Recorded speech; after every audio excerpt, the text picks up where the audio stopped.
Today, a topic of discussion is on digital products and online frauds, a journey from vulnerable to impenetrable. While we were selecting this topic of discussions, we had several other trending topics to be considered. Like AI was there, then we had Chat GPT, CBDC, inflation, embedded finance, and few more. We were told that a topic like online fraud is not that fashionable. Why don't you select a topic which is attracting a lot of media attention, or a topic which is chasing a lot of VCP money? However, we had a very different view on this. What we saw is that today, most of our activities are being done online. And what are we thinking while doing the online products or a digital platform? We are escaping unwanted messages. We are avoiding unwanted calls. We are worried about misuse of our online entity. uh, every time we log in into a bank's website, we are worried whether it's a correct website or not. If we go to the ATM and try to withdraw the cash, we are worried whether our card will get cloned if there is some equipment which is being fitted there, which can just take away all the credentials. If we get a friend request, we are worried whether it is a honey trap. And when we get any delivery of any courier which is coming in and he asks for a OTP, we are worried whether it is a request money kind of OTP. And there are several other concerns which keep coming to us every day. So undoubtedly, the topic of discussion today, that a journey from vulnerable to impenetrable for digital products and online fraud, is a right topic. And the very we have today a very powerful panel. The people who have built industries, who have given several policy level guidelines to the entire BFSI industry, and their views would be very, very valuable to us. In fact, I would say that this topic should be discussed in each and every forum globally, to make the digital transactions safe. Now, today, the questions that we are going to ask are the questions that were discussed in the FIAX community.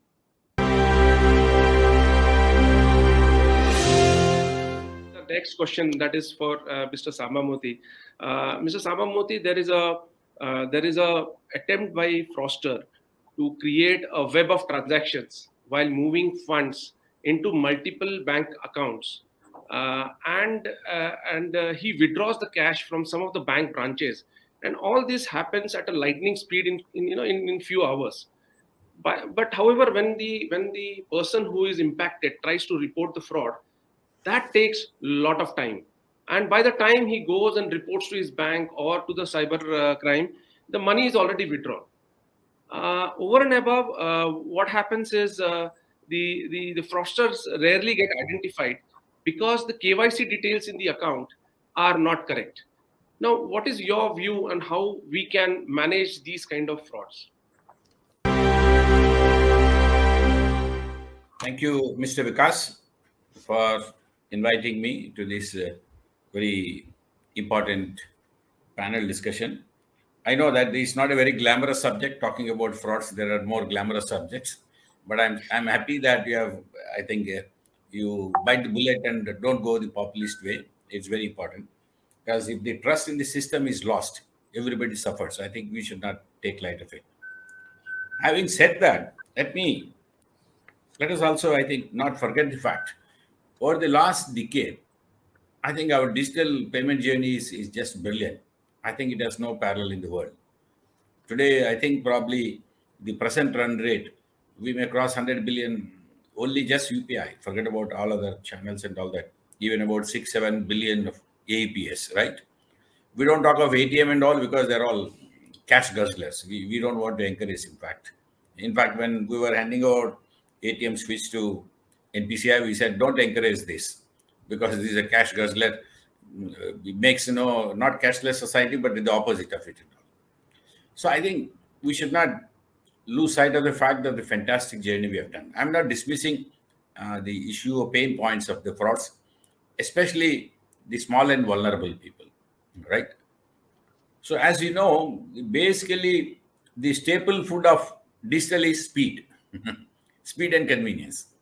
So that's where I think we are, I think, leaving some loose ends where fraudsters are having a field day. So, of course, when I was talking to people and all, they say that the number of frauds may be only few pips, maybe 4 pips, 5 pips, 6 pips, and all. But when we have such a huge volume, 100 billion kind of transactions, even that will run to some few lakhs transactions.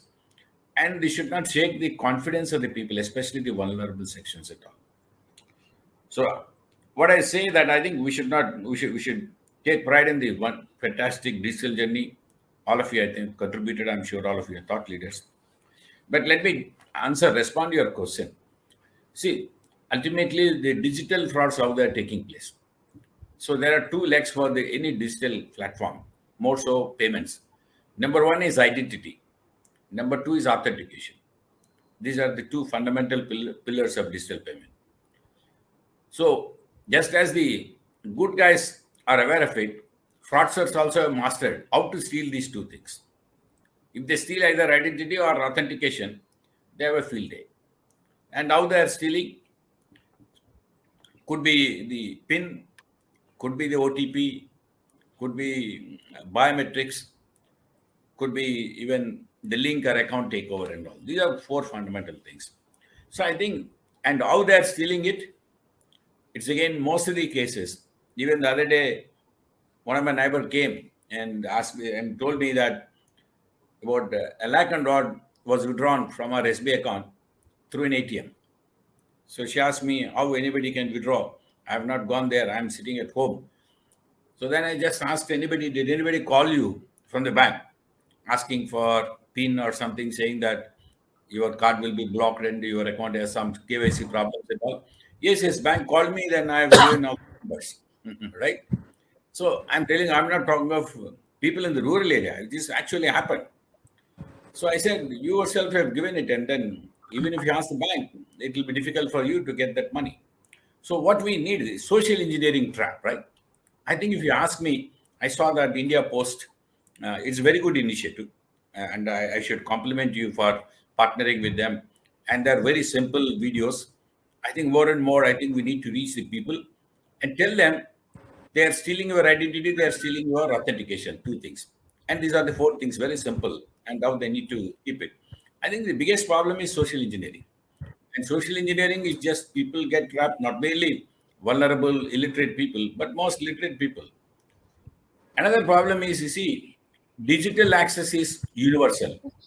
Digital literacy is not universal. Right? So that's where we have this huge gap. So that's why more and more organizations like you, people like you, should take the initiative. Even RBI is doing a lot of, as you know, that very popular ad and all, right? Using Amitabh Bachchan, Dhoni, and all the cricketers and all that, right? They're doing. And the other day I was seeing their annual report. They have done as many as 300 plus e-bath. Yeah, they are coming. They're speaking the language of the village people. That's what impresses me. Just your videos also are like that and all. I think this is where I think as a community, as all bankers should also realize, if the trust in the digital payment probably I think is dented, everyone will suffer. All the stakeholders will suffer.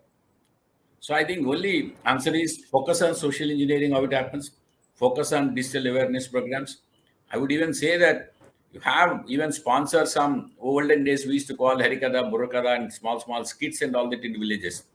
Show them, make it interesting for them to come and say that. Make it as a part of even a film program or small film program or local theatrics and all that.